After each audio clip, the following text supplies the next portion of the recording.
Pour commencer avec les contenus euh, des modules que j'ai participé lors du VELC. Donc, premièrement, je vais vous parler du module consacré à l'enseignement de la grammaire en perspective actionnelle. Euh, donc, euh, Qu'est-ce que je peux vous dire vis-à-vis de ce module? En fait, la prémisse, le principe de cette formation est montré que la grammaire, en tant que composante linguistique, n'est pas conçue elle-même comme les centres de l'apprentissage. Autrement dit, n'est pas le but principal d'une séance ou une séquence. Ce sera juste un outil langagier qui aidera l'apprenant à s'en sortir dans l'activité proposée, quelle que soit. Et elle sera juste un véhicule qui mènera l'apprenant vers la compréhension et la production dans une situation particulière. Pardon. Euh, Pendant tout le déroulement de la formation menée par Valérie Lemonnier, euh, on a éprouvé plusieurs activités, à mon sens très très simples, mais du même coup très très inédites, où la grammaire était juste mise au service des apprenants pour l'accomplissement de tel ou tel objectif communicatif. Euh, je vais mettre en avant à l'égard des caractéristiques des activités proposées par Valérie, euh, elle nous a proposé des activités, oui, pour soit réparer, conceptualiser ou systématiser, ou bien systématiser un point de grammaire, mais surtout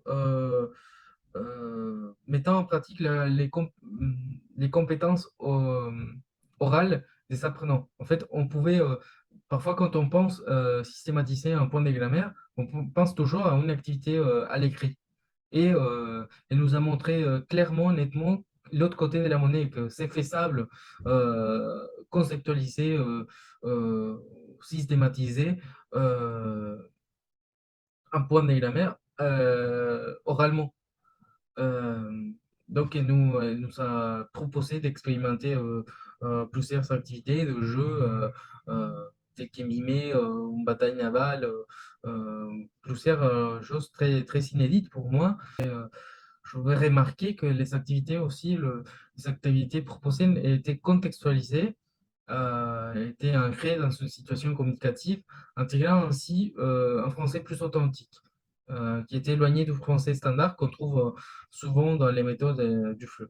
En fait, Valérie nous a conseillé d'intégrer, d'injecter dans les activités où on travaille la grammaire en perspective actionnelle, injecter un français plus authentique, euh, approcher nos apprenants nos apprenants un français plus réel, plus quotidien, qui parfois ce n'est pas c'est pas à la portée des apprenants plus facilement. Euh, et donc euh, voilà, je vous ai parlé tout à l'heure des caractéristiques des activités proposées et pourquoi intégrer la grammaire du sens. Pourquoi travailler la grammaire dans une approche actionnelle. Euh, Travailler tout d'abord, il faut mentionner que travailler dans l'actionnel implique un processus d'apprentissage, pardon, plus efficace, puisque ce que les apprenants font, disent ou écrivent rétenu plus facilement dans leur tête. D'autre côté, on favorise l'interaction entre les apprenants. Aussi, l'élève est acteur actif de son apprentissage ou dans la relation pédagogique, le professeur, l'enseignant n'est plus le détenteur de la connaissance et il existe aussi une prise de conscience de la réutilisation des connaissances, dans ces cas, bien entendu, grammaticales, acquises en amont. Et dernièrement, mais qui est très important aussi, c'est que les élèves, ils s'amusent. Ils s'amusent et ils s'amusent.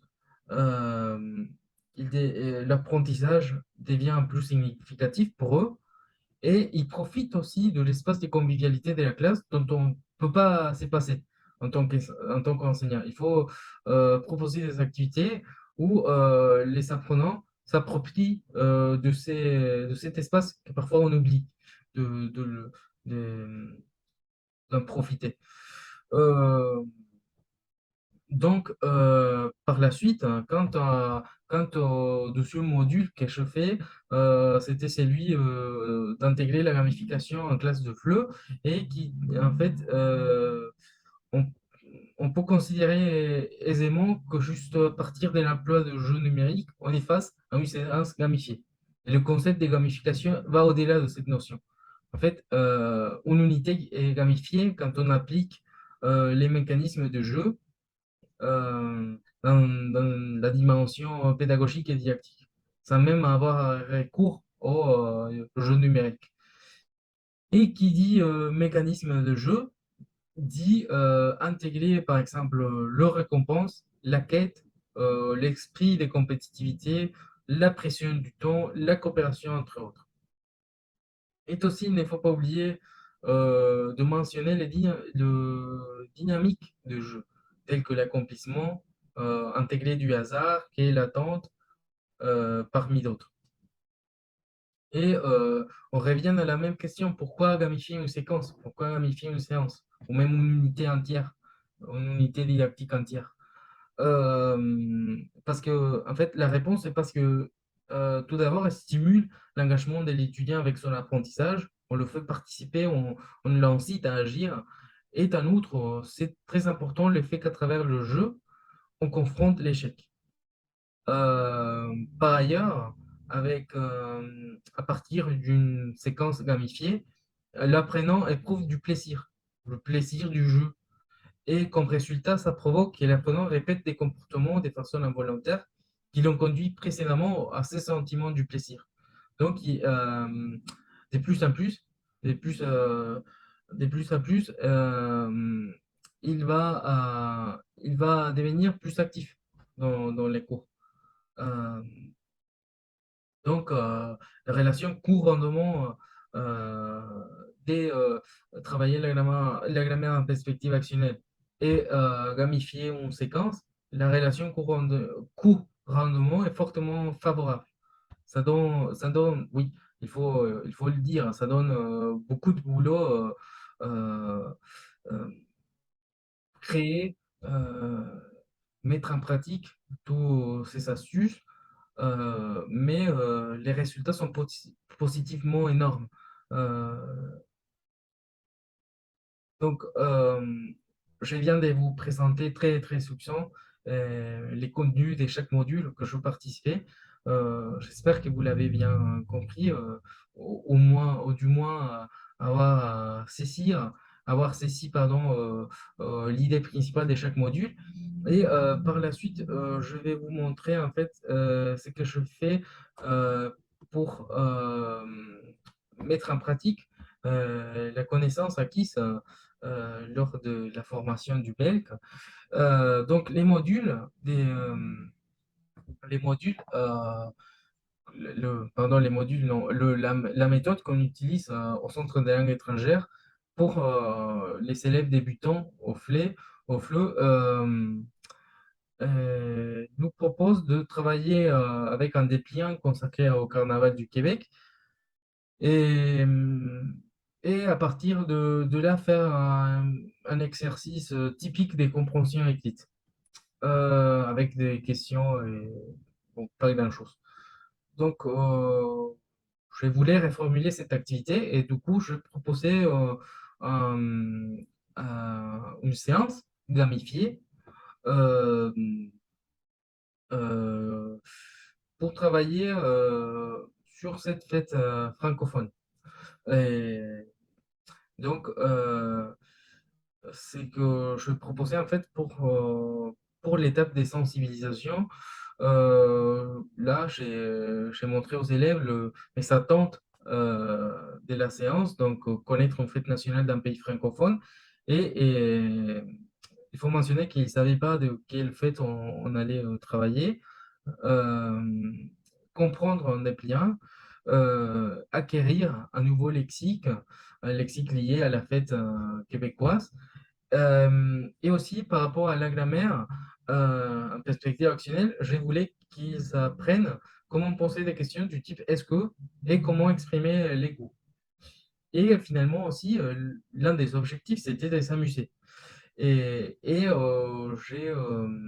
j'introduisais aussi la curiosité pour, pour savoir si, à la fin de la séance, pour l'équipe, gagnant, il y aurait un prix à gagner. Heu et donc, qu'est-ce que j'allais dire aussi? Donc, la 1re étape, la 1re activité que j'avais proposée, c'était, une devinette pour, découvrir de quelle province, francophone, heu, on allait travailler. En fait, sur quelle fête, sur quelle, partie du monde on allait travailler. Et donc j'ai proposé, cette, devinette et par la suite, heu afin de travailler un peu le lexique, j'ai, créé un appli, sur les sites Learning Apps qu'on avait travaillé lors de la formation avec un de mon KR. Hem Donc, pour travailler le lexique, j'avais proposé, les élèves de prendre, de trouver les éléments, de connaître les éléments, typiques, qui portent les Québécois lors du carnaval du Québec. Donc, là, il fallait juste associer, heu, le nom de l'élément, avec sa fonction. Oui, et puis, aussi après, puis, ensuite, j'avais, proposé juste, pour s'amuser, pour suivre, pour travailler aussi un peu la compréhension écrite, des, heu, à chaque apprenant dénouer, la ceinture fléchée. Voilà mon caout, les caouts que j'avais proposé pour, tester la compréhension écrite de mes apprenants. En fait, j'avais posé des questions très simples pour qu'ils soient à la portée de leur niveau, dont du type: qui est le représentant officiel du carnaval du Québec? Le Palais des Glaces se trouve en face du parlement, vrai ou faux? Et voilà. Donc, après, pour finir, comme dernière activité, j'avais proposé une bataille langagière, surtout pour, mettre en pratique, aussi la grammaire, toujours en perspective actionnelle. Donc ce que j'avais proposé, c'était une bataille navale, donc j'avais, demandé aux apprenants de se mettre en binôme, mais avec des apprenants des équipes, qui appartiennent à l'équipe contraire. Donc, je je leur demandais de dessiner secrètement 3 bateaux dans la grille, et poser une question du type: heu, est-ce que tu aimes, par exemple, faire du ski?» Et si le camarade a un bateau dans la casse, indiqué, il répond: «Couler» et et le lèvre joue. Et s'il n'y a pas de bateau, alors, il répond dans l'eau et c'est à l'autre à jouer. Et donc les joueurs qui découvrent les 3 bateaux de son camarade en premier gagnent la partie, heu, et gagnent 15 points pour son équipe. Donc, voici la grille, que j'avais proposée pour jouer à la bataille navale.